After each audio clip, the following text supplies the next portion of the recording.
Pinilahan ng payout ng ayuda para sa mga motorcycle taxi at delivery riders ngayong araw sa Metro Manila.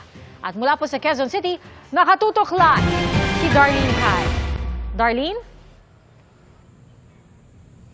Pia, hanggang ngayon, napakahaba pa ng pila ng mga riders na naghihintay na mabigyan ng ayuda ng DSWD dito sa Quezon Memorial Circle.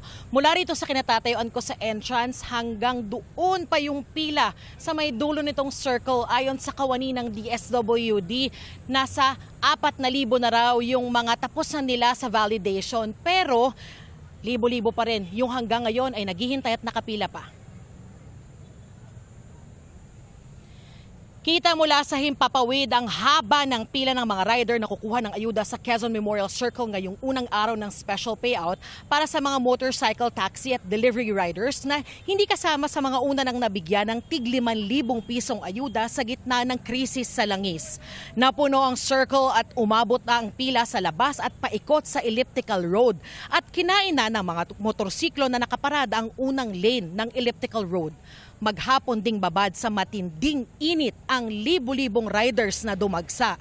May punto ngang gumamit na ng plywood ang iba para pantabing sa matinding sikat ng araw. May riders na 2:00 pa ng madaling araw nakapila na rito, pero tanghali na hindi pa sila nakakapasok.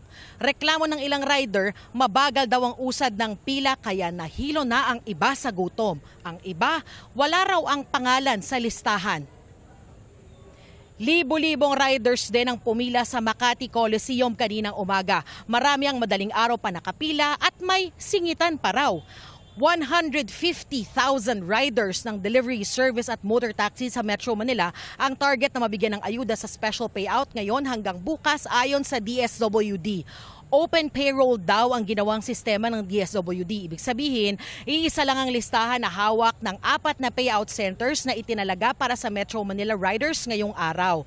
Kaya pwedeng pumunta ang riders sa kahit alin dyan. Para raw ito makatipid sila sa gas. Galing daw ang listahan sa mga transport network companies at associations. Lilinawin pa raw ng DSWD sa DOTR kung paano maisasama ang habal-habal riders o yung mga rider na walang kinabibilangang grupo o transport network. Tiniyak din ng DSWD na aasikasuhin nila ang mga rider na nagtatrabaho sa transport companies o networks na hindi pa rin kasama sa listahan ngayon. Humiling naman ang pangunawa ang DSWD sa mga driver at rider sabay pagtitiyak na tuloy-tuloy ang bigayan ng ayuda hanggang katapusan ng Abril.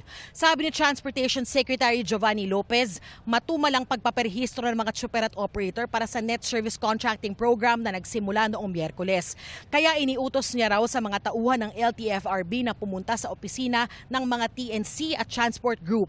50,000 units ng bus, jeep at UV Express ang target ng DOTR na mapasama sa programa na layong bayaran ng mga tsuper sa kada kilometrong pagpasada at magbibigay ng 20% diskwento sa pamasahe para sa mga pasahero. Narito po ang pahayag ni Secretary Lopez, ni DSWD spokesperson Dumlao at ng mga nakausap naming rider.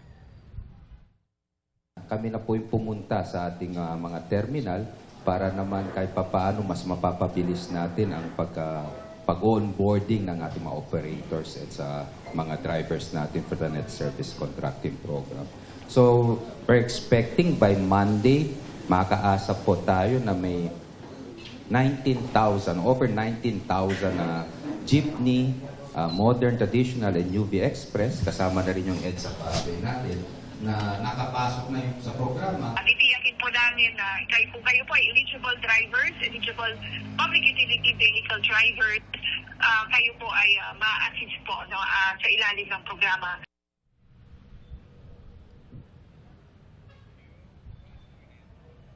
Pia, sabi ng mga kawani ng DSWD na nandito ay hindi sila aalis hanggang matapos yung bigayan ng ayuda sa mga riders na nandito at umabot sa cutoff kaninang tanghali. Pero may ilang rider kaming nakausap, siguro mga nasa 50 sila na hindi umabot sa cutoff kaninang tanghali at nandito pa rin at umaasa na mabibigyan din sila ng ayuda ngayong araw. Pero sabi naman ng DSWD ay meron pa namang special payout bukas. Yan ang latest mula rito sa Quezon City. Balik sa iyo, Pia. Maraming salamat, Darlene Kai.